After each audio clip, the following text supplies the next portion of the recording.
Hello everyone and welcome to your Saturn placement. After doing Jupiter, I really wanted to get to this one, but of course, just takes time, like the lesson of Saturn. As someone who's kind of an optimist, I guess I would call myself, and I like to believe in the positive things and I kind of love Disneyland. The serious nature of Saturn was probably the last planet that I really delved into. But there's so much to learn here. Saturn is the realist. It's here to teach you that lifelong lesson. So welcome, my fellow masochists. You have made it to the harshness of reality. I'll make it as pleasant as possible. If you want some feel-good vibes, stop now and watch the Jupiter videos. Just kidding. Saturn is called malefic because it's a place of hardship. Hardships are not random. They're not just the gods laughing at us, or maybe they are, but they are there to teach us a lesson. All of these lessons throughout all of these years, over time, the long haul of Saturn will teach us mastery. So what started as one of your greatest weaknesses will become one of your greatest strengths. When I did the Jupiter videos, one of the comments was that since I presented Jupiter as a superpower, I should present Saturn as Kryptonite. I thought that was such a great idea. Now, I don't know much about the Superman comics, but I do know enough to know what Kryptonite is. If Superman, over time, builds up his immunity to Kryptonite, then that is exactly what Saturn is all about. I also got some criticism for having so much about the actual planet and not as much about the specific traits of your placement. So I'm going to put more in there. But to know about the planet itself is important because it teaches you what's the difference between having a Saturn in Scorpio versus a Saturn ascendant. And when I was first learning about astrology, that was probably the thing that confused me the most. So that is why I spend so much time. Saturn is the slow burn. It's the delayed effect. Usually this area is something that we care so much about, but it seems so unobtainable. And then when we finally get there, we will look back and say it's really worth the journey. This is an area that's going to require dedication, patience, and time. You might feel like your father figure, or God isn't bringing you anything in this area. Like you put so much effort and then it's just not rewarded like Jupiter is. You have to do all of the work, and it's true. There are no spiritual guides or beings that are going to give you that extra boost in this area. This is good old-fashioned blood, sweat, and tears. It's an area that has to be aged like a fine wine. There's also often a lot of shame, which is a huge obstacle. There's this inner voice, you shouldn't do this. Push and pull of something you want, but something you feel is shameful. And for some people, Saturn is mostly about getting past that kind of shame in that area. It won't be easy, but it will be worth it. So let's get into your Saturn placements. Saturn in Pisces. The mantra that I have for you is no one is ever beyond hope, including myself. I can't love others without loving myself, and I am infinite. You are a person that seems mysterious to yourself as well as other people. And why you do what you do is very hard to predict for other people because your motives are so different. When you hit the fork in the road, you often do not go for the most concrete and safe answer. You might go for the more scary or dangerous journey. And this is because you are not in just a real reality-based adventure here. You are living reality and spirituality at the same time, side by side. Instead of building something concrete like a lot of people do, you find enjoyment from building something almost intangible, like music. It's there, it's everywhere, but it's nowhere. You are very serious about bringing imagination and spirituality into reality. Compassion, helping other people, is very, very deep within you.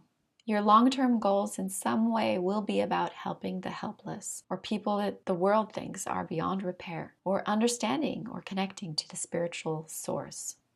This could be in a field that takes you to hospitals, prisons, music halls, homeless shelters, daycare, churches, synagogues, or a place of healing.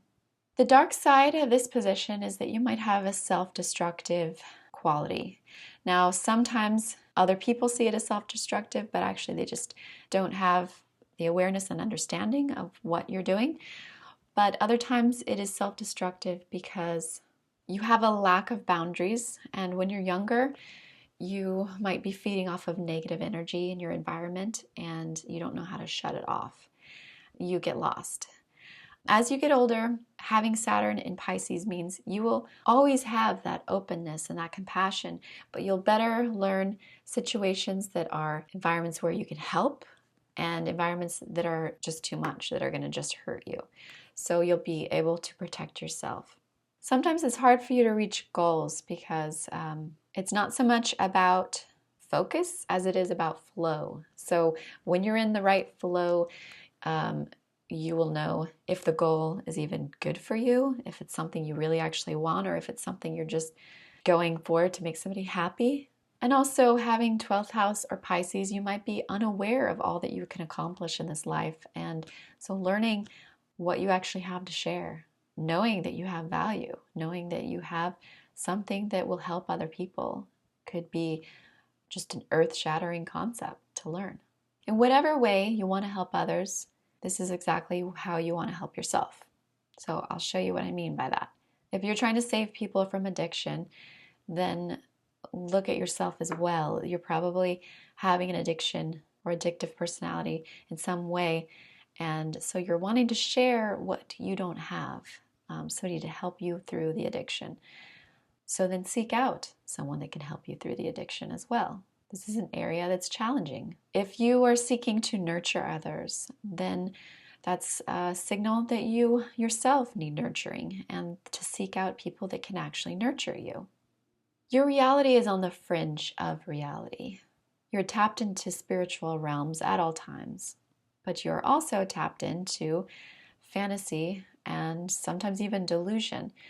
So it can be very hard to distinguish which is which, and can be easy to get lost and to lose all identity or concepts that we're actually in a real world here, that things are actually happening and that things have consequences. When you're working in something that is deeply meaningful to you and you're also practicing self-care, your work just works. It just flows. You don't have to force yourself to do things that you don't want to do, because you're not after having a huge mansion necessarily or whatever. You're just trying to meet some basic needs and to have something that's fulfilling. If someone in your life, parents, family, is not okay with that, then that's all right, because everyone has a different path. Some people with Saturn and Pisces had a wealthy family they just walked away from, because like I said, when that fork in the road happens, you make the decision and the choice that other people would never make. There is almost always a time with this position that your life will go off the rails.